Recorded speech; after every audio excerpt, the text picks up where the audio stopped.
Dollar. Dirt and money, no soul. Had to go and get it, ain't no time to kick it. Got a stack of flip for my foes. Dollar. Please tell me you can hear me. Don't turn your back and don't neglect me. Just let me know if you need me.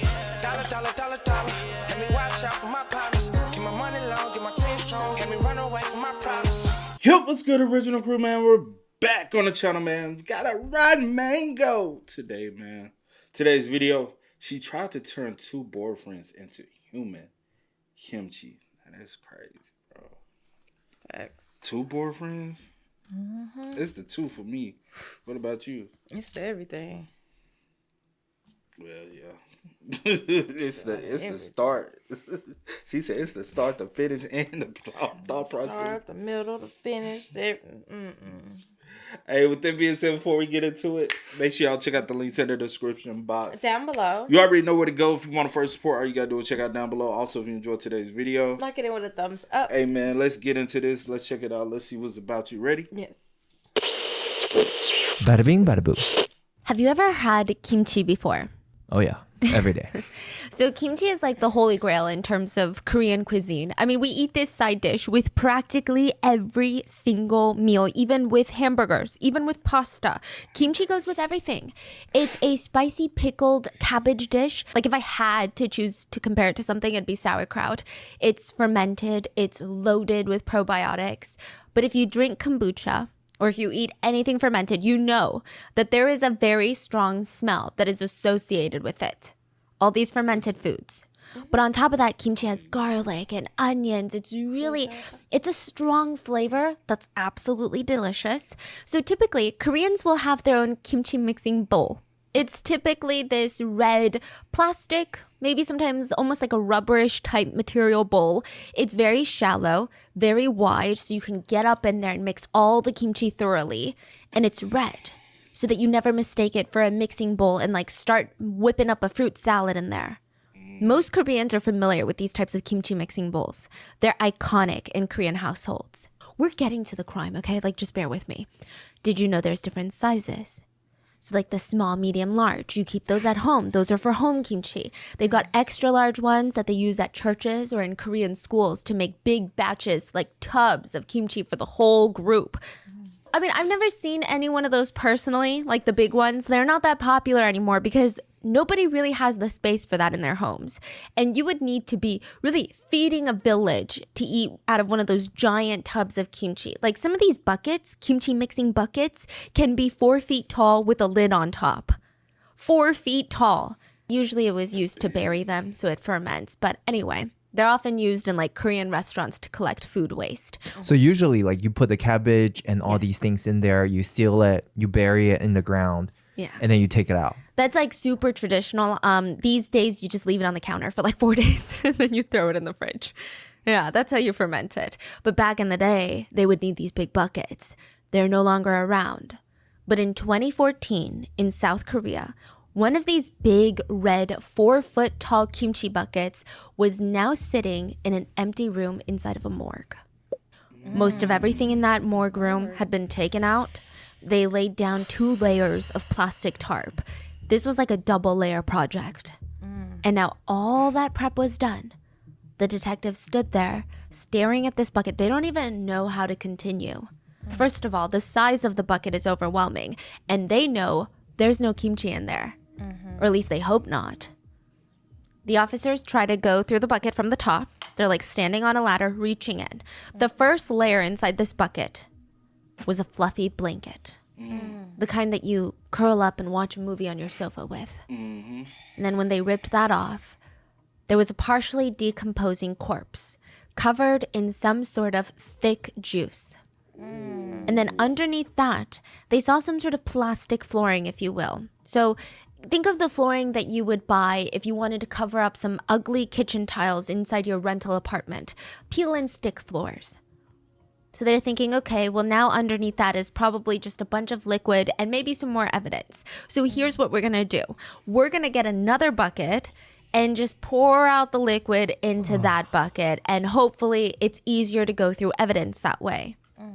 As they're doing that, liquid is just splashing about everywhere. The smell feels like it's going through their skin. That's how strong it is. And then plop, they see something round and white tumble out of the bucket. It was a human skull. And once they saw the skull, they saw other bones, a femur, a part of a spine, and right there, that looks like a hand. The detectives in the room realized at the same time that the bucket didn't just have one body in it. It had two bodies. And one of them had been in there for much, much longer than the other one. There were two bodies in the kimchi bucket and one very sadistic killer on the loose. And the police didn't know when she was going to kill again. This is the story of the kimchi killer. What? What you supposed to say? You know we was signing up for this? Well, I didn't know that it was gonna be like at the same time they finding the Oh, bodies. you I'm thinking thinking- like maybe they found one and then later on she did it again, but not back but to not back. like in the same. Well, yeah. You know what I'm trying to say. Yeah. That's insane. As always, show notes are available at rottenmangopodcast.com. I do want to warn you that this case is it's crazy. It unraveled in 2014 in South Korea, but the crime itself took place like through 2014 through 2013 and then like a decade prior. Interestingly enough, it's not really covered on Western media. So most of the sources that we have are in Korean. We had multiple Korean researchers work on this case just so that we could bring you like a deep dive on this one.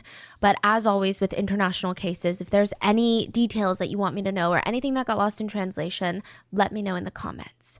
And side note, as with most Korean cases, there's a lot of anonymity involved. Interestingly, we do have the perpetrator's full name, even though it's not allowed to be published on mainstream media. But we have it, and we're going to use it. So before we get into this case, I just want to put a quick disclaimer. This one is particularly gruesome. It's really intense. There's a lot of descriptions in here that I felt like I couldn't take out because this case was so impactful in Korea, and I feel like it's not talked about in Western media. But if you're eating, if you have a weak stomach, this is not the episode for you, and I will see you in the next one. And with that being said, let's get into it. This particular child psychologist had seen a lot. Okay, his patients weren't just kids that were brought in by their parents that were like, "We don't know what's wrong with our kid. Can you fix our kid? Please help us, sir, with our kid." Many of the kids that he worked with had seen the more sinister sides of humanity. He worked closely with the police, and whenever they called and said, "Hey, we have a kid, can we send them your way?" he would say absolutely. And I think the most delicate part is that he would have to get the patient to open up. But then a lot of them would feel like they're in trouble or they did something wrong or they didn't want to share the details of whatever happened. And sometimes he would have to do this by not even asking or listening to their stories, but by watching them, observing them. He would give these kids a meal or a snack, and then he would just take notes. How a kid eats can tell you so much. Maybe they reject your offer. Meanwhile, you hear their little tummies grumbling. That means maybe they don't trust you, or maybe they have a hard time trusting most adults. Maybe most adults in their life have betrayed them in some way, shape, or form. Perhaps they inhale the cookies and immediately they're like, "Can I get more?" Maybe they're hungry and they're dealing with food scarcity at home. But he passes a burger to his newest patient, and his new patient was a special case. This is a boy that didn't exist. There is no record of him anywhere. This is in 2014. Okay, yeah, that's like 10 years ago, but still, it's South Korea. Everything is on the record. How did this boy manage to be invisible in a society like South Korea? No hospital records, no government records, no school records, nothing. Anyway, he passes him in an individually wrapped burger, and he very calmly picks it up, opens up the burger wrapper, and puts it neatly to the side. And the psychiatrist is watching as this little boy breaks off a small piece of the burger, but instead of putting it into his mouth, he sets it down. Then he breaks off another piece about the same size. He did this again and again until he had 5 equally sized pieces laying on the desk in front of him. He did not speak a single word. He didn't even glance at the psychiatrist to see like, "Oh, does he think that I'm being weird right now?" He was so focused. He was treating this as if every kid does this, as if this is completely normal. This is how you're supposed to eat a meal.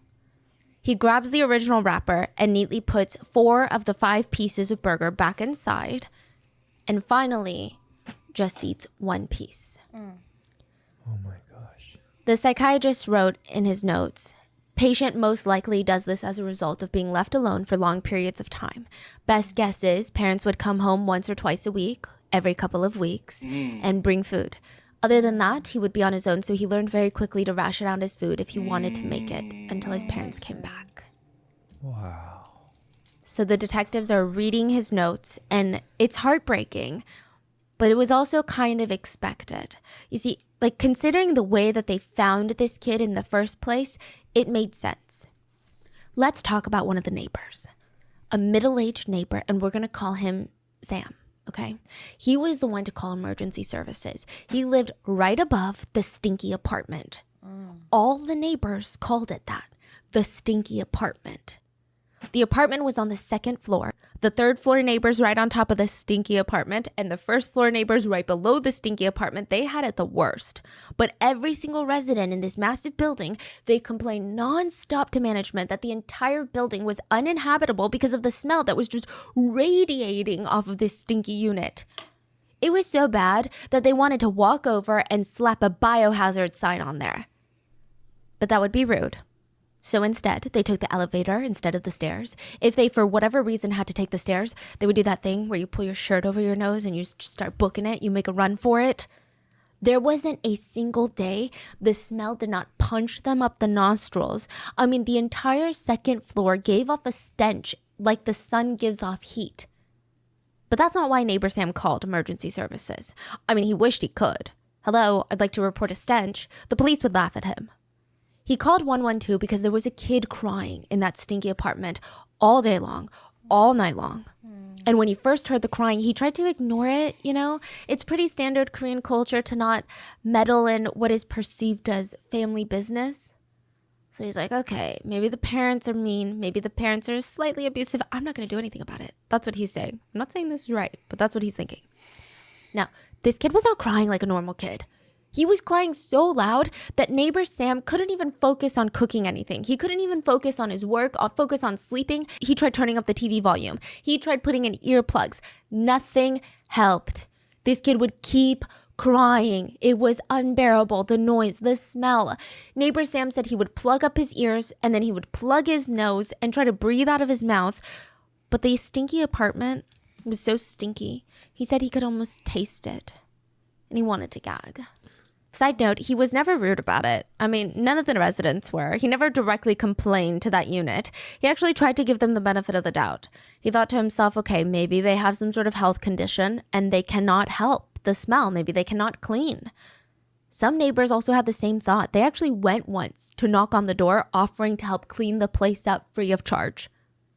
And the resident never responded. Now neighbor Sam was at the stinky apartment's door knocking. He just wanted to ask, if you could stop hitting the kid or being nicer to the kid so that the kid could stop crying. Like, whatever you're doing to your kid, can you please knock it out? He tries knocking. Nobody answers. He could literally hear the kid crying through the door. Neighbor Sam leaves and he comes back within a few hours and he tries knocking again. This time he hears a tiny little voice on the other side. Please call my mom. I want my mom. Neighbor Sam didn't even have his mom's number. He barely even saw her in the apartment building. So he couldn't do anything. He went back to his apartment and hoped the kid's mom would come home that night. But she did not. The crying did not stop. The kid cried for hours and hours, sometimes for 2 days straight. This time, neighbor Sam was determined to get answers. So he gathered up a few of the other residents. They stormed the stinky apartment door and they started knocking on it. And they hid out of the way from the peephole.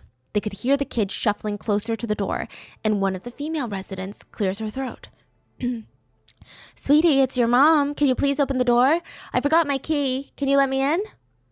The doorknob made a little jingling noise. It sounded like the kid was trying to open it. The doorknob twists right and left, but it wouldn't open, and the kid starts crying again. It's okay, just open the door. The kid starts jiggling the doorknob again, but the door still doesn't open, and he tries this a few more times until he starts crying and running and screaming, I will not open it, I'm not going to open it. What? Their plan didn't work, and the kid goes back to crying, but even harder. So that night, neighbor Sam called 112 at 9 p.m. 112, what's your emergency? For a while, I've been hearing a kid crying in the house next door, but I feel like something really bad is going on. I mean, the kid isn't just crying, he's like crying his lungs out like he's dying. I think there's something going on in that house. When the police get there for a wellness check, the kid would not open the door for them either, but they could clearly hear him crying. And neighbor Sam was right. There was definitely something wrong. Like, judging by the way that he was crying, something bad was happening. So Officer June, he tries to bust down the door. It doesn't work. It just makes the kid cry louder. So they're scaring the kid now. The two officers, they call for backup. Someone brings them a ladder and they use it to climb up to the second floor balcony. The balcony door is locked. But there's a window that's unlocked. And they push it open. Officer June said he almost fell off the balcony. The smell that came rushing out of this apartment unit, it hit him so strong, he almost toppled over. So he's clenching his nose. He peeks in through the window. He can't even see the floor. I mean, there's bags and bags of trash everywhere up to the ceiling. It's like a hoarding situation. They're around the room. They're ceiling high. There's random things scattered all throughout the apartment, like random old rusted shower heads, random drawers that have been pulled out of the dresser that are now laying around with old baskets and weird microwaves nearby, random parts scattered everywhere. Even just by looking through the window, Officer June saw more flies and maggots than he had ever wanted to see in his entire life. Yeah, inside, just crawling around. Oh my goodness. And the kid was still crying. How old is the kid? 8. Officer June couldn't see the kid from the window, which means he's going to have to go in and get him. Like, there is no time to call for a hazmat suit. He had no idea what state the kid was in, if he needed dire medical attention, needed help in some way. So he holds his breath, puts his leg through that window, pushes aside a giant bag of trash that has like roaches crawling out of it, and he starts walking through the unit. He's listening to the sound of the kid wailing, and he pushes open a door to the bedroom. This was the cleanest room of the house, but it was still filthy. I mean, just imagine roaches and rats all over. There were probably only about 3 square feet of clear floor space, but even the carpet looked like it had been defecated on and then vacuumed into streaks. There was a bare mattress on a frame, presumably where the kid was sleeping, but the mattress was brown. It wasn't brown sheets. It's not a brown mattress. It was brown from filth. There were more bags of trash in the room, and Chiho, the little boy, this is not his real name, but we're going to call him Chio, he was cowering in the corner of the room. He looked, well, we know he's 8, but he didn't look 8. He looked incredibly malnourished, so he probably looked younger. Officer June said Chio looked like he was about to faint, and his eyes were just glazed over. Like he seemed out of touch with reality, is how the officer describes it. Also, another interesting detail that I honestly have no idea what to make of it. He said that Chio's eyes were super blue. So his actual iris were a dark brown color, like most of the Korean population. But he's saying that the whites around his eyes were almost like a hazy, cloudy, fluorescent, bluish tinted white color. So not white, not yellow, but like kind of like a weird, murky, bright blue-white. Others would later theorize that he hadn't been outside and exposed to natural light in years. So maybe his eyes were adapting to just the blue light coming out of the TV. But I don't know if this theory is plausible, and I'm not an eye doctor, but we have talked about other cases where people have been trapped for years and there has been no known phenomenon or reoccurring theme that their eyes look blue. But we did look into it online, and it seems as if this were true, it was probably most likely genetic. And it's not really blue. It's more like a blue-white tint. Anyway, Officer June scoops up little Chiho. He was wearing tattered, dirty clothes, and he's taken straight to the hospital. And while no sources state outright that he was physically abused, I mean, I think being that malnourished as a kid is basically a form of physical abuse. So Chiho is left in the care of the doctors while the police start combing through the apartment. They speak with the neighbors who stated, I mean, we saw men come in and out of that unit, no offense. We never saw like the same guy most of the time, or at least recently. I think it was just him and his mom. I think those are the only people that live in there, like full time. And since the kid was found crying alone in the apartment, the police safely assumed maybe the mom died. maybe the mom had a stroke and died inside the apartment somewhere, and because the kid was scared, he never left. He just cried and never let anyone in. I mean, it's devastating, but it makes sense. Add to that, the officers stated that when they walked in to find the little boy, they knew someone died in that apartment. There is a specific scent that humans give off when they die. And we've talked about this before, but it's often described as rotting meat, but with a very specific, very nauseating, almost syrupy, sweet, floral undertone that makes you want to bend over and puke. And they smelt that in that unit. They could smell it. So they're like, okay, well, we got to go back in and search for the mom because what if she's there? I mean, the apartment isn't even big by any means. I think it was about like 600 square feet. In Atlanta, that's tiny. In New York, that's a palace, right? But it's not technically massive. It's not like a 10-bedroom home that they're like, we got to comb through this mansion, right? It was just so dirty, so covered in filth and random objects and trash piled to the ceiling. It could have easily hidden a body. Side note, none of the trash bags were tied up tightly. So just think of they were stating there was a lot of insect activity coming in and out of those bags. They said that their eyes were watering as they're going through the place. Anyway, they're sorting through these trash bags and they open the door to a small room. It didn't look like it was being used as a bedroom. They open up the door and in the center of the room, just in plain view, like think about how odd this is. Think about you go into someone's home, you push open a door and this is what you see. A 4-foot red kimchi bucket in the middle of the room. You're like, that, in no world would that make sense in my head where I'm not like, oh, I should ask them what that's for. It's so unsettling. There's a giant bag of salt on top of the lid. One of the officers got up on a step stool, pushed the giant bag of salt to the side, lifted the lid off the bucket, and there he saw a fluffy blanket. He's like, okay, maybe that's okay. He uses just 2 of his fingers, pushes the fluffy blanket to the side, half expecting something to like pop out and reach out at him. And the bucket was filled with this mysterious, thick, viscous liquid, is how it's described. And on top was a floating body part. He almost gagged directly into the bucket. The bucket was nearly filled to the lid with a liquid that was most likely a direct result from decomposition.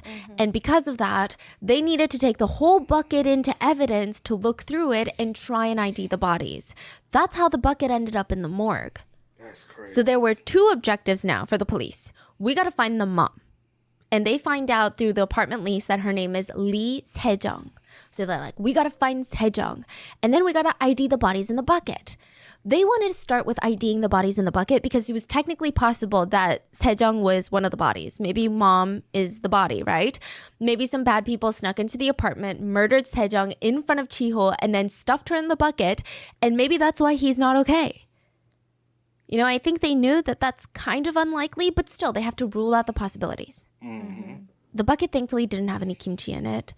I say thankfully because, not because corpses are better than kimchi, but I guess thankful in the sense that there wasn't like a cannibalism aspect to this or nothing was being eaten for human consumption. That was like a big thing. People were like, was she making kimchi out of them? Or like what was happening? So she wasn't like making kimchi out of them. Just want to clarify.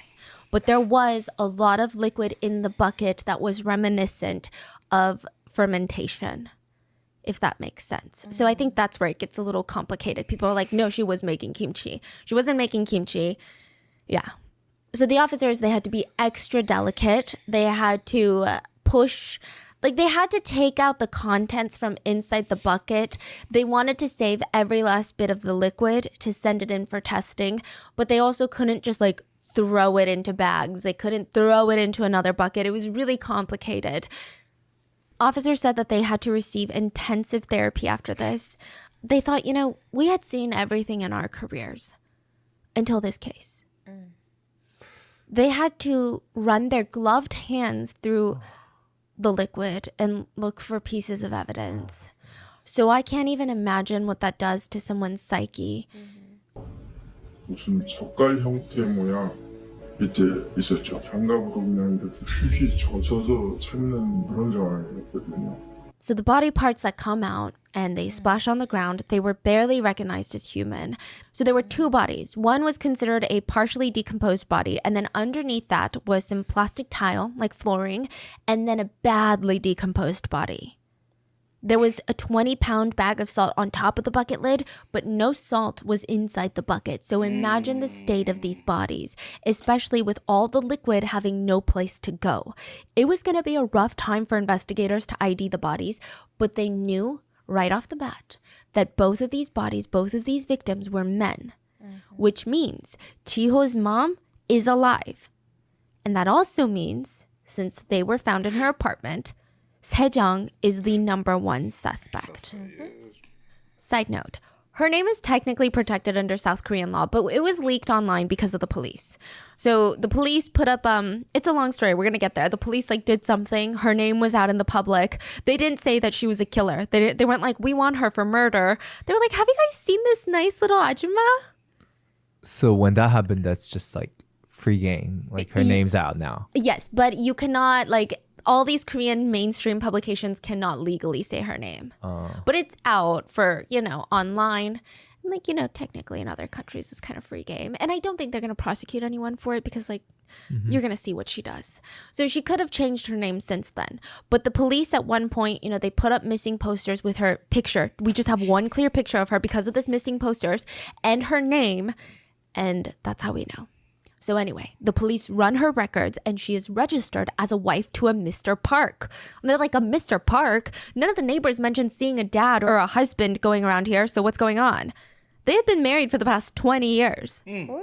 But since no neighbors knew of a Mr. Park, maybe they separated a long time ago and they just never formally filed for divorce because of the hassle or the social stigma.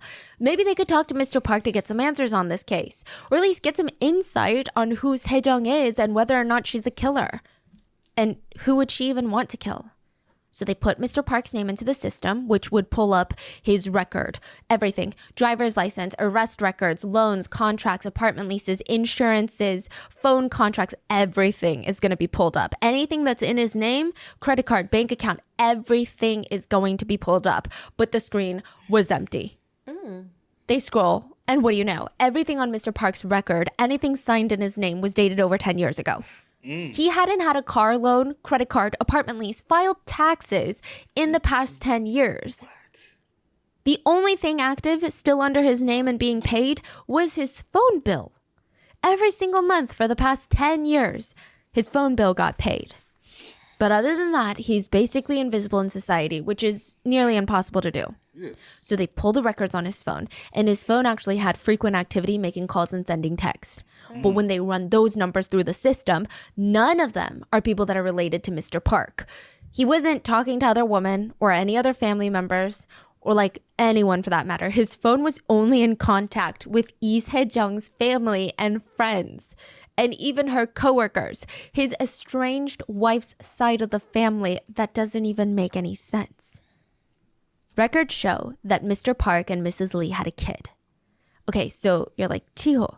No, remember, Chiho has no records anywhere. He's like an invisible kid. This kid was 27 years old now and living on his own. So the police pull up his record, and he's got a record. So not like a criminal record, but he's got an apartment. He has a life that's on the record. So he's still around. You can find him. Yes. So the police go and pay him a visit, and, they had to try. And let's call him James, because South Korea is protecting his identity. James was going about his daily business when the police knock on his door. He was not expecting them. He hadn't done anything different lately. As far as he knew, he hadn't been involved in anything shady, at least not for a long time, right? Why would the police want to talk to him? Hi, we're with the police, and we're here to ask you some questions about your father, Mr. Park. Do you have time? James's blood runs cold. He hadn't seen his dad in 10 years. No birthday cards, no calls, no nothing, and when he was a kid, his parents weren't too happy living together. There wasn't any abuse in the household per se, but it was just that they had a lot of financial stress, which made the marriage tense. And then there was the incident. They never really talked about it. I mean, nobody in the family could really discuss it out loud. James didn't really like remembering that time in his life. A few years before his father disappeared, James's younger brother was walking home from school. He was patiently standing at an intersection waiting to cross when this huge sand truck comes down the road. The truck was going too fast, and the driver underestimated how the weight of the sand was going to affect his ability to turn. So the truck topples over right in front of his young brother. He was not hit by the truck, but the sand spilled out like an ocean and completely engulfed the kid on the side of the road and suffocated him to death. I've never heard of... What? Yeah. Are you talking about? Yeah. So James was old enough to remember all of the details of this incident and how it ripped apart his whole family. His parents' marriage basically fell apart after this. His mom blamed his dad for the accident. Mr. Park wanted to move to this town to be closer to his aging parents, and Sejong felt like if we hadn't moved, something like this wouldn't have happened. In her mind, it was her husband's fault. Mr. Park reacted to this guilt and blame by having a lot of affairs. And James said his mom just kind of reacted strangely to everything. She started saving everything. Maybe it was the loss of her child. She just wanted to save everything. Nothing was going to be taken or lost or thrown away. Even if it was a food wrapper with no more food inside, she would save it. Or an old, unusable screwdriver that was broken, she would save it. She would never throw a single thing away. And that house turned into a hoarder house. That combined with the resentment, the anger, I mean, it caused a lot of stress for everyone. And then one day, Mr. Park just disappeared. He was just gone.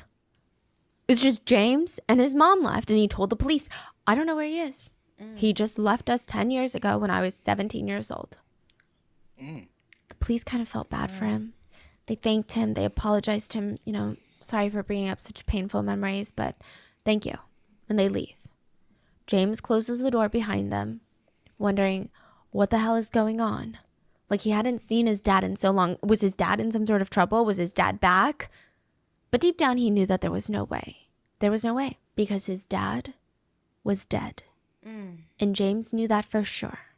He had helped his mom drag his father's dead body into the kimchi bucket 10 years ago. Shut the front door. So if Mr. Park is the body at the bottom, the badly decomposed body, who is the other person in the bucket? Because a lot of medical examiners stated that person was probably put in there in 2013, like a year ago. What? And how did Mr. Park even end up there? What is going on? So Lee Se-jung was a very interesting woman. And by interesting, I just mean horrible. Like, just a horrible person. When James was 17, he said he came home from school. So you helped your man. I couldn't fathom, man. I couldn't fathom to do nothing. That is so sinister. Right? And then we're just moving on with life like nothing happened. Does he know about his little brother? I wonder. Okay. We'll see. I ain't no telling even with the... Like, just a horrible person. When James was 17, he said he came home from school. He hated being home, so normally he would keep his head down, rush into the kitchen, get a snack, run into his room, and never come out, right? But then he just saw something in the corner of his eye the day that he went to the kitchen. It was like a very eerie scene. His mom was crouched down as if she was making kimchi. She was squatting. And Mr. Park, his dad, was underneath her, laying on his back on the ground, motionless. It seemed like Sejong was about to put her arms underneath his armpits and drag him somewhere. But stopped because James walked in and she froze. And now James was frozen, staring at his parents like, Mom, like, what are you doing? Instantly, she snaps out of it and she puts on this whole show. Your father died of natural causes. I got home from work and your father was like this and I'm just trying to take him to the room to figure out what to do next. James looked into the room that she's pointing at. And there in the center was a giant 4-foot red kimchi bucket. Look, I don't know if she always just keeps 4 feet tall kimchi buckets as like the centerpiece to her bedroom, but from what I can tell, that is not normal, especially for people who live in cities. It's very likely that she bought this intentionally, knowing that she was going to put it to use one day. So James is in a state of shock and he's thinking, is my mom really trying to put my dad into a kimchi bucket right now? Like, this doesn't even make sense. It's not even registering in his head. And he's trying to talk, but he can't even think clearly. He can't even think logically. He felt like he was out of control over his own body. One moment, he's freaking out in his head. The next moment, he's helping put his own father into the kimchi bucket. She kept reassuring him the whole time. Sweetie, it's going to be okay. It's just temporary. I just need somewhere to put your father till I can call a funeral home. It's just so complicated right now to go through the whole process. I don't even know where to start. So in James's foggy state of mind, I mean, it kind of made sense. His mom struggled with severe depression. And so things that would take people and used to take her like 2 minutes, it would now take her a full day. I mean, to make a doctor's appointment, to go to the doctor, that took her like months to just get through. And surely reporting a death, calling a funeral home, like these are things that's going to take a lot of time. And that's the thing that he regrets the most about all of this, is that he helped put his own dad's body into the bucket. And now he's technically liable. I mean, he technically helped her get rid of the body. And even afterwards, when he has a moment to finally be like, okay, this is not normal. Like, people don't just do this when people pass. People don't do this when your loved one dies naturally in the house.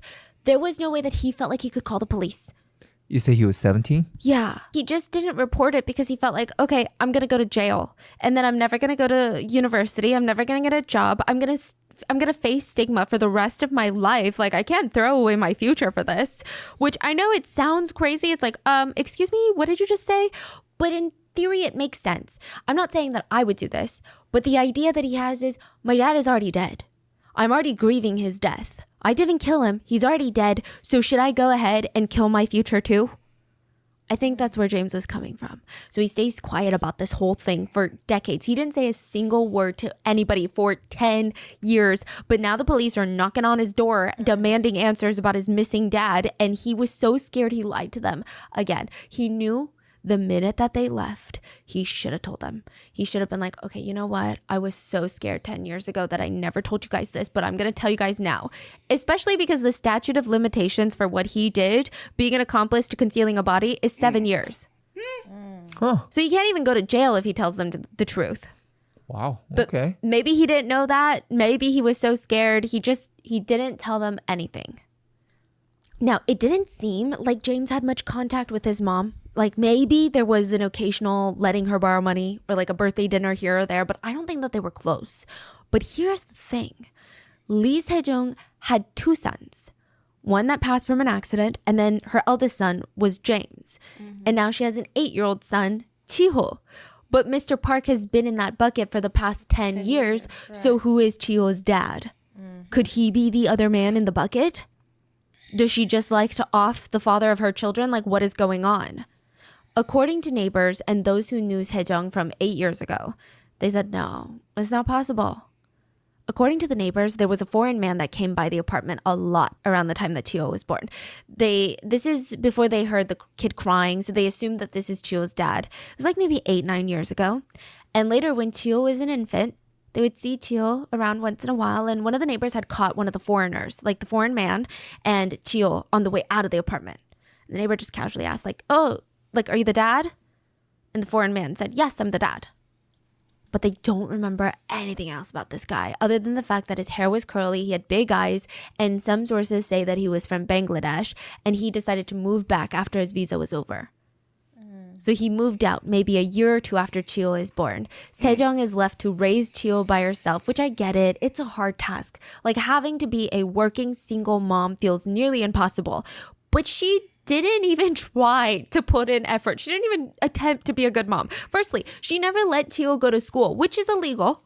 In South Korea, it is required that every citizen attend school up to middle school. And because neighbors knew that she had a kid, she had to keep up the appearances because they can report you. They're like, hey, there's a kid that's crying and it's school hours. So come get this kid. So she tells her local school district that her son is not ready for school yet. He's not developing at a normal rate. That's what she said, which you can use this excuse until the 1st grade. So you can skip all the way through kindergarten with this excuse. 1st grade, it doesn't matter anymore. Your kid needs to show up to school. So she does this all through kindergarten. First grade shows up and she comes in with a doctor's note and says that Chio has epilepsy, so he can't go to this school. She didn't say school, she said this school. She said, I'm going to be sending him to a private school that has better resources for a kid like him. And that didn't make sense to literally anybody. Private schools are so expensive. Sejong couldn't afford it. And the public school she was supposed to send Chio to actually was one of the best disability programs in the area. The teacher in charge of this disability program was well known in the teaching world as being an expert in specifically teaching children with epilepsy. So this would have been the best, absolutely the best choice for Chiho. But Sejong refused. She said that she could take him to a private school, and the principal, I believe, tried to reach out to her a few more times. And around that time, Chio went under the radar. Neighbors never really saw him again. So up until he was about 5 years old, around first grade year, he's out, he's hanging out at the playground, he's doing his thing, and then just nothing, gone. No crying, you mean? No crying, nothing. It was so bizarre. And neighbors just assumed that he went to go live with his dad or potentially even, like Sejong's parents. And then about 2 years later, Sejong was kind of in and out of the apartment whenever she felt like it. Like she would bring in random men here and there. And then about 2013, a year before all of this unraveled, she had a relatively stable boyfriend. He ended up moving into the apartment. And the smell had been there since the day she moved in and had only gotten worse over the years, which is wild. Like, how does someone come over, date someone like that, and is not thinking, this is such a big red flag? Right. So he's dating her. He's moving in. And Sejong, she had known this boyfriend from work. So they both work at this candy factory. They start dating. His name is Mr. Jung. And So this whole time the apartment smells because there's a corpse in there. So at this point, Mr. Park had been in that bucket for like 8-9 years. And this whole time, there's a smell and other stuff. Some people say that she wasn't actually a hoarder and that she was piling up trash to make an excuse for the scent. Some people... When I saw the photos, that's what I was like. She's trying to cover up the smell of the martyrs, well, with the decaying of the body. Yeah. With all the trash. And stuff So like if somebody comes in, they be like, ooh, some stinking. You Then just they assume it's just the all trash because she's a hoarder. And maybe nobody would look inside the barrel Right. thinking it was just additional trash. Yeah. People say that she was a hoarder and that's why she kept the bodies for so long. Because, I mean, you would think that sometime between the 10 years, you start thinking, okay, maybe I should get rid of this body, right? But some people say no, because she was a hoarder, she didn't even want to get rid of the body that she allegedly murdered. Anyway, she meets Mr. Jung at her candy factory workplace. And the boss has this crazy rule. Strictly no employees are allowed to date anyone. I don't know. It's like a weird power tripping reason, but the boss is like, absolutely not. So they fall in love and everyone knew what's going on. I mean, they're suddenly walking to and from work in the same direction. It's very clear that they're dating. In October of 2013, the factory boss is like, you know what? I'm going to make an example out of them. So he fires Mr. Jung. He's like, you break a rule, this is what happens. I'm not here to play around anymore. And this is when it's speculated that their relationship just starts kind of falling apart. Mr. Jung stays home all day. Sejong goes to work and she's the breadwinner. He's starting to feel insecure. He's not a provider. Sejong takes over his bank accounts, changes his passwords, doesn't even give him access to his own money. And she argued, you stay home and you spend all this like frivolous money that you don't even need to be spending when you don't even make money. I mean, he has no control over his life. And then at the end of 2013, he just disappears. Wow. He goes missing. He'd already been isolated from his coworkers. His boss was not expecting him to come in because he didn't have a job. And even his family, I mean, nobody really knew until the time he was gone. Sometimes his family would call Sejong and be like, what's going on with Mr. Jung? Like, where's my brother? And she would just scream into the phone, your brother cheated on me and left, so don't you ever dare call me anymore. It was like a lot. So she quickly moves on and she starts dating all these other men. And none of them move in though. So just like Mr. Park, Sejong's first husband, Mr. Jung just vanishes off the face of the earth. The police speculated that he is the other victim in the bucket. So even before the trial or even before Sejong's arrest, this case is receiving so much national attention. People are like, you're telling me that there were 2 bodies inside of a kimchi bucket? That's wild. That's nuts. Where is the killer? Who is the killer? The public is putting pressure on the police. Get the killer. So the police go around and they put up these little missing posters for Sejong, and they're like, oh my God, she's not wanted for like a double homicide. This is so unrelated to the kimchi case right now. She's just a missing ajumma, and we need to find her because missing ajummas, like, they're vulnerable. They had her full name on there. But people are like putting 2 and 2 together. They're like, missing ajumma, kimchi bucket murders. Just like that? Oh yeah, they're like, it's to me it sounds weird. So the day after finding the bodies in the kimchi bucket, the police show up at Sejong's work and they're like, hey, receptionist, we need to talk to this lady. Oh, her? She just left. What do you mean she just left? Like an hour ago. You just missed her. She said she had some sort of family emergency. So the police, they track her through the CCTV cameras. They see her literally leaving work an hour ago, running home, seeing the cop cars outside the apartment building, U-turning it, literally turning on her heel, U-turning it out of there. And they try to track her as far as they can with the CCTV, but they lose her. She's like in a blind spot and then she's just gone. They can't see her anymore. She switched off her phone. She stopped using her credit cards. There was no way for the police to track her. And the cops, they had seen so many cases like this. Okay, not like this, but instances where perpetrators go off the radar and they know that in cities like this, you can't do that unless you have help, unless someone is helping you. There's no way you can avoid all the CCTV cameras while you're going out, not use your phone or card to purchase something unless someone is out going and buying these things for you. South Korea is a pretty cashless society filled with cameras everywhere. Even to order food through a delivery service, you need to use your real ID, which is like your social security number. So they tracked Sejong's phone before it was shut off. And there was one number that she would constantly call at night. It's like, who do you call at night? You call your boyfriend at night. And it's always to the same one. And it belonged to a foreign anonymous man. Let's call him Christopher. Christopher was an immigrant from Sri Lanka. And he worked in the factory next to Sejong's factory where she worked. Also, he didn't just like work in the factory. He lived there. So he lives in the factory. And it made sense. Because neighbors were like, oh yeah, she never comes home. So like, we don't even know where she's sleeping. We don't even know why she pays rent here other than to stink up our nostrils because she's like never home. So they go to the factory and they try to find Christopher. Now, I do want to mention the conditions in this factory are like abysmal. Like, sure, they get free housing, but I'm talking like shoebox apartments that have roaches everywhere. It's really bad.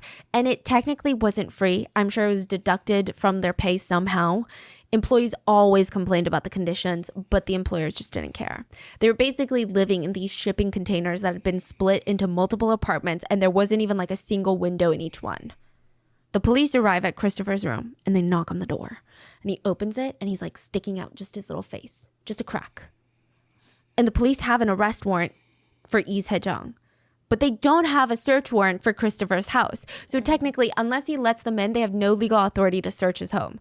And Christopher just kept saying, I don't know this woman. I don't know Korean well. I have no idea what you guys are talking about. And no, you cannot search my place. So they're like, fine, we'll just come back with a warrant. 2 days later, they show up with a search warrant in hand, and this time, something bizarre happens. Christopher opens the door, sees the police, and lets the door swing all the way open. The cops are like, okay, that's a weird change from the first time they came around where his face was just like peeking through the crack of the door. They don't immediately bring up the search warrant though. I think that they still want to play nice as he was maybe like could be considered a viable witness in the trial one day. So they tell him, hey, we're here to talk to Sejong. And he just kept responding, I don't know her. You can't come in. That's what he said the first time too. But it didn't matter because they have a search warrant now, right? But Christopher kept reiterating, I don't know her. You can't come in. What? And his eyes were wide. They're like bugging out of his like face. And he keeps repeating, I don't know her. You can't come in. And it's almost like he's looking at the wardrobe behind him. What? Why don't he just point it? Just say, "Come in, check the wardrobe." Yeah, I don't, what is he doing? Maybe he's scared. That's what the police presume, that he's very scared, and maybe the police wouldn't check, and then he'd be screwed, you know. And I do think that there was a language barrier, so he just kept saying, "I don't know, you can't come in," and so the police look at him, and they walk past him. He lets them, and they're silently looking, standing in front of this wardrobe, and they're like, okay, like count to 3. They're like 1, 2, 3, and they slam open the wardrobe door, and there is Lee Se-jung squinting from the sudden light, dressed in nothing but her underwear. So the police immediately arrest her. And side note about Christopher, police theorize that Christopher had no idea about Se-jung's kid, no idea about the bodies. He was just dating her. And then maybe she probably came up with some sort of lie about, hey, I'm on the run because my ex-boyfriend is also a cop and he's trying to get after me. And then he was just shielding her. And then probably read on the news that some weird stuff was going on. He starts connecting the dots, but now he's so scared that he's going to be the next one in the kimchi bucket. So he's like, what do I do? So the police bring her in for questioning, and she is ready to talk. She seems like a nervous talker, if I'm being honest. The ones that just keep talking until they find themselves in a very uncomfortable situation. That's what she was doing. That is not a good combination if you are in police custody. So getting her to talk wasn't the hard part. Getting her to tell the truth was the challenging part. When she was first detained, she kept insisting, I did not go to Christopher's to run away. I was there to get some rest. I was just tired, that's all. I wasn't running from the law. And then out of nowhere, she blurts out, okay, I killed them. It was me. I said I'm sorry. Like that? She confessed to both murders, but she totally recants everything when she lawyers up. Just keep that in mind. And side note, there was one part during the questioning that made the investigators feel very uneasy. So unsettling. So the conversation would keep going, and they would ask her all these questions about like the case and stuff like that. How do you feel right now? Why did you do this? And she just kept repeating, I'm sorry. You're saying that you're sorry? Yes. I'm sorry. Why did you do it? I'm sorry. Okay, so you killed both of them. I'm sorry. The interrogator said it felt like she wasn't sorry. She was practicing which version of I'm sorry sounded the best. Right? Like imagine someone's acting and they have like one line and they keep repeating that one line in different emotions, but like you can tell they're not feeling the emotions. It's almost like they're overly analyzing their own cadence and tone. She's like, I'm sorry. I'm sorry. I'm sorry. I'm sorry. I'm sorry. It was so What weird. does that mean? Like, what is that? She's not sorry, just trying to learn how humans say sorry. Like, what's going on? So people think that clearly she might have antisocial or psychopathic tendencies where she doesn't feel sorry. And a lot of these psychopaths, especially the ones that turn violent, I mean, anyone can turn violent, but you get what I'm saying. A lot of them mimic humans. So they just mimic people. They mimic the emotions, and that's why you'll like, that's why you kind of, I don't know, I wonder if people get like a gut feeling because you can just tell something is off, even though they're smiling at you, even though they're saying these things, you're like, something feels a little weird. It seems like she was trying to learn how to best say it. Yeah, it was really unsettling, they said. Crazy. Anyway, her final version of events was, I came home after work, I saw a bunch of officers, and I thought my son was dead, and the police were looking for me because I left him home alone. Side note, she doesn't even remember Chiho's age when the police ask her. Wow. And so they're like, okay, yeah, we're going to talk about that later, but that's not why you're here, ma'am. Can you tell us about the 2 bodies inside of the bucket? The man at the bottom was my first husband, Mr. Park. The man on the top is just a foreign man that I met on the street by chance once. I ended up killing him inside my house, and I hired another foreigner to help with me and put his body in the bucket. I paid him like $1,000 to keep quiet. And they're like, okay, well, why did you do it? And she's like, well, I'm not some heartless killer, you know? I'm not some horrible low-life mom who just leaves her kid alone in filth so she can have fun. Just kidding. But she's like, I'm a good person. I didn't kill them. She states that for her husband, Mr. Park, she woke up one morning just like so happy in love. She woke up a great mom. She could feel it in her bones. She's like rubbing her eyes, looks to her left. Her husband is dead.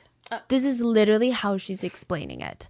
And she said she kept trying to shake her husband awake, but his body was already cold. He had died in his sleep.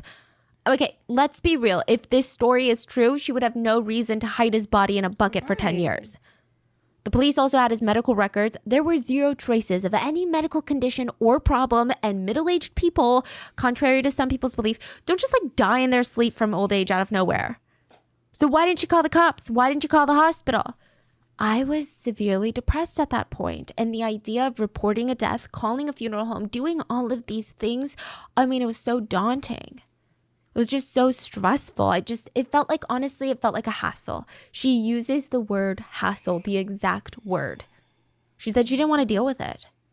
Later, I think she realized that's a horrible story, so she changes it with the help of her lawyer. And she says, no.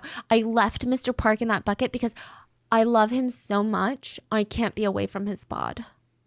Wow. Yeah. And as for the second body, they're like, why did you kill the second body? And then she goes, no, I didn't kill them. Well, I didn't kill Mr. Park, but I did kill this one. He's a foreign man. That's her explanation. What? That is her explanation, as if saying that he's a foreigner is explanation enough. And side note, this body does not belong to a foreigner. And it's speculated the reason that she lied about it being a foreigner was because it sometimes the Korean police do go easier if the victim is a foreigner. Which is weird. So she thought the police would be easier on her if it wasn't a Korean citizen. Yeah. So it's a lot. Yeah. Now the police were able to successfully ID the bodies, and the process was really long and creative. The fluid of both the bodies were all mixed up in the bucket. True. The first one, the one on top that wasn't as far along in the decomp process, I mean, there were very few remaining skin particles, so they tried to draw DNA from that. Also, an autopsy would have been pretty much no use. There was a piece of fabric still wrapped around the victim's neck, like a scarf, so it's speculated that he could have easily died from strangulation. But that's not enough in court. They still needed a motive. They still needed to find out who this body belonged to. So the police get in contact with the Korean National Forensic Service to see if they can help, and it's difficult. The body fluids from both the bodies had mixed and cross-contaminated each other. The examiners did find traces of different drugs in the liquid, though, so one was a medication used for allergies. But think like Benadryl. One of the biggest side effects is it makes you super sleepy. So nowadays, doctors will recommend it either if you have allergies or whether you have insomnia. And it's an over-the-counter medicine, so you don't even need a prescription. And then there was high blood pressure medication that was found in the fluid. This one is a prescription medication, and it's not just used for high blood pressure. Some doctors will prescribe it for depression and anxiety, but it's not the most common drug to be used for that, but it happens. Now, the theory is that Sejong drugged both of the men in the tub to kill them and then dragged them in there. As for the identities, it was, confirmed that it was Mr. Park at the bottom, but they had to just get that DNA confirmation. And the other one, they didn't have the confirmation. So this is where investigators, they get really creative. And they got really lucky. So the bottom body, presumed to be Mr. Park, that would have been the biggest obstacle. I mean, he had been dead for 10 years. Most of his body was just soaking in liquid. Miraculously, one of his hands was above the liquid. Like reaching out towards the top. It looked like he was reaching up for the sky. And a few of his fingers didn't decay as much. That meant they were trying to run fingerprints. Wait, this is from the top? Bottom. Really? After 10 years. Top was pretty easy to identify. Wow, after 10 years, they still can run fingerprints. So they had to get very creative.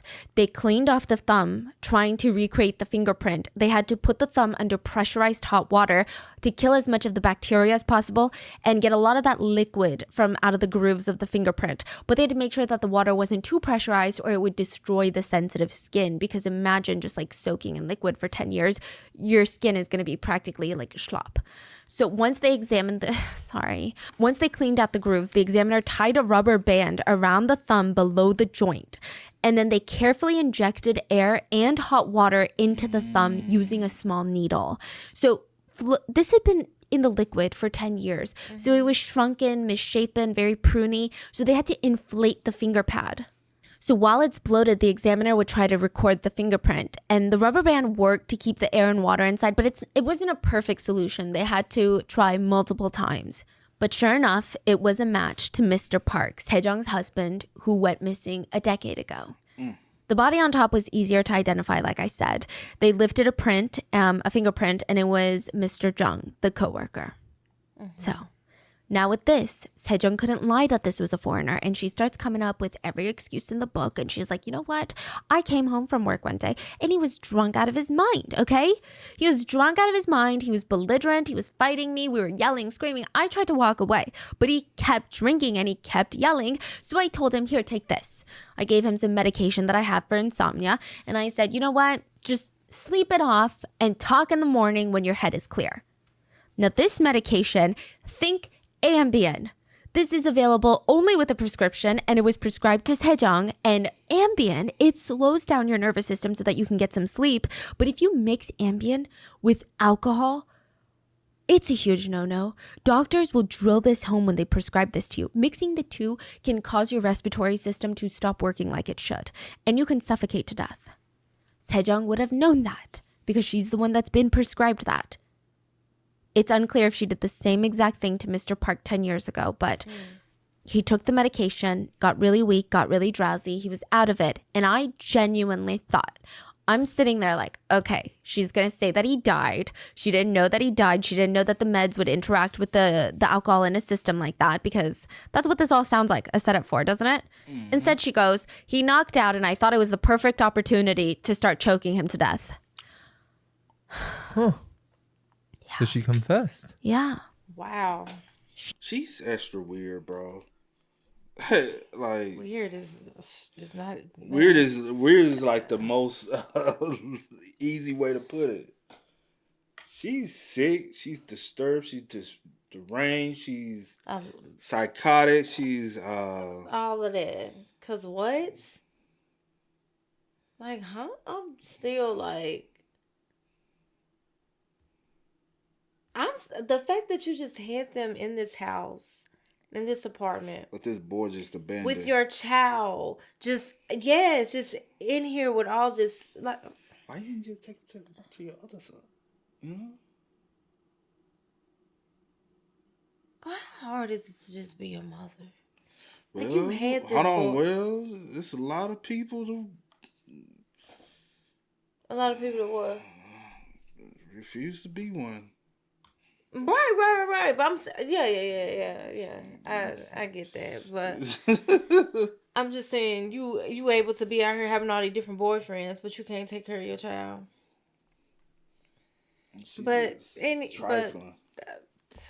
Yeah. Huh. So she confessed. Yeah. That's so sad. She choked him to death and then threw him into the kimchi tub on top of her husband. On top of She her didn't husband. get help, like No. you said. Now, there are allegations that she had help from another boyfriend of hers or somebody else, but the police have come out and said that there's no evidence of it. So she admits to killing Mr. Jung and refuses to admit to killing Mr. Park. And all of this goes to trial. And the police want to charge with Sejong with the murder of both of these men.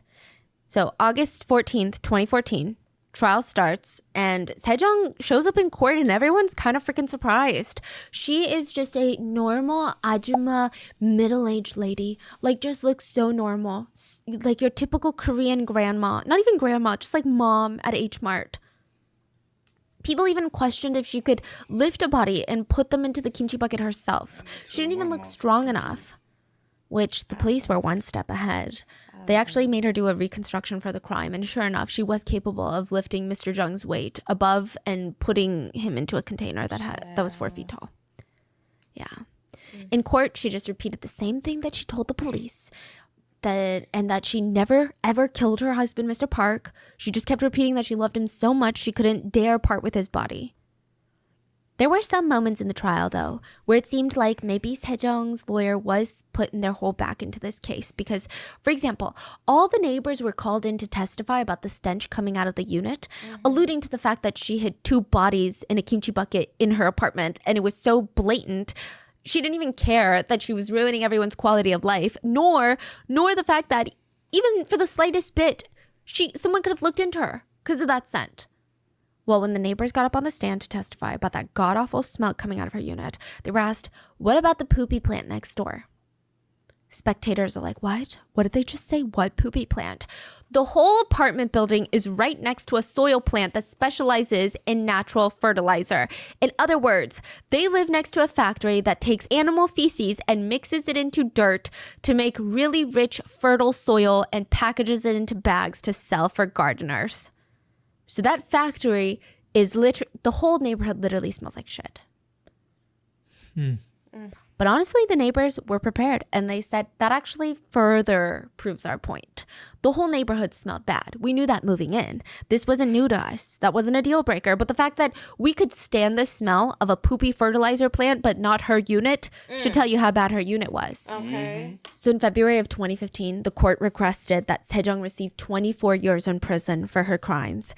It was sent to the higher courts in Korea, and she received 18 years in prison instead. Yeah, the public was pretty pissed about this. That's crazy. They wanted the Supreme Court to explain themselves, and everyone was 18. really Damn, disappointed. makes sense. They wrote online, our legal system is crazy. Like 18 years? Seriously? We need to rip apart the law and rewrite it. Facts. For 2 people's deaths and an entire kid's future, Facts. 18 years? That's way too low. Side note, Chio has been taken from his mom's custody. He's in a child home that provides him therapists and psychologists for his trauma. He was 8 in 2014, so he should be about 17 years old now. Yeah. And I just hope that wherever he is, he can lead a happy, fulfilling life. Now, the courts, they stuck by their decision, which means that she's going to be getting out in 2034. She's going to be 73 years old. But a lot of people say that Sejong is a different kind of killer. You know, age never really stopped her. No. Her physical strength never really stopped her. So who knows if society is safe from her, even though she's 73. I don't know. What are your thoughts on this case? Do you feel like the sentence is justice served? No. Do you think that this is another case of Korea giving more rights and protections to the perpetrators rather than the victims? Yeah. Do you think she got off easy because she's a mom? And she looks like your stereotypical ajumma? Let me know in the comments. But please stay safe. And I will see you guys on Sunday for the mini-sode. Bye. That is Sick. insane. 18 years 18. for Or two 2 murders. And one this you man, one you concealed for 10 years in a bucket in your home. The other, a year that you just threw him up in there on top of your husband. not only that, just leaving your son. I was getting there. Child abandonment, right? Yes, a lot of things. Child neglect. Child neglect, that's what it is. Like, 18 years. I'm so confused. 18. That's all. Makes no sense to me. Actually, it's a lot of things against the child, to be real, when you think about it. Oh, facts, bro. Like, a lot of things. But I don't know how their legal system, needs to be works done, and operates. Needs to, a lot of retooling. But I do rest in peace to both men. For And sure. my condolences for sure. to their families. No one else got. With the son? Is that what you're thinking about? Yeah. I guess he was never brought up. Or whatever. I guess he never told that he helped. Regardless of the fact, like she said, he wouldn't have been charged because it was past the 7 years. Oh yeah. Yeah, so but this first degree murder, regardless- bro. I don't care, bro. Regardless of the fact. Ain't no. This is statute. This shouldn't even be a statute. But he didn't help with it. He but just still, helped put it's it in accessory there, to so first degree murder. I feel like shouldn't have a Yeah. statute of limitation. I feel you. Who am I? But what I was gonna say also is I do hope and pray that the son, the younger son, is definitely better mentally and emotionally. He got the Receiving help and assistance. still receiving the help that he needs, because that's a lot of trauma that doesn't, go away overnight. facts. So yeah. Ooh, that was a lot. Too much. I don't think my little innocent ears. I just couldn't imagine, bro. And then y'all living in that. Yeah. Oh, and then smelling that. even to the people in the on the. I don't know how the building is. If it's just like Yeah, it look like one an type of apartment story, or did everyone smell it? That's even if That's- it's like above or below. Like I don't know, but even them, child, because that's a lot of just to know that this entire time y'all been staying here, this is going on in this unit. You think her new boyfriend probably would have been her next? Who knows? You don't know. piss her You off piss when her off. Who knows? And when You he go probably in the did bucket. figure out what was going on, he like, y'all, That's why with them like, please come in here and get her. She right over there. That's why he was getting them eyes. He's like, And you know he probably scared because for him not to just open the door, but like, she in here, y'all already here. And he probably like, Lord, what did I get myself into? But yeah. y'all spend what's up, man. Y'all let us know y'all thoughts about it for us in the comments down below, man. But until next time, y'all know how it go, man. I do go by the name DJ New Kid. This is Sierra Nicole. We are. Kid and C. We are. Ain't no time to kick it, got a stack of flip for my foes. Dollar, dollar, dollar, dollar. Please tell me you can hear me. Don't turn your back and don't neglect me. Just let me know if you need me. Dollar, dollar, dollar, dollar.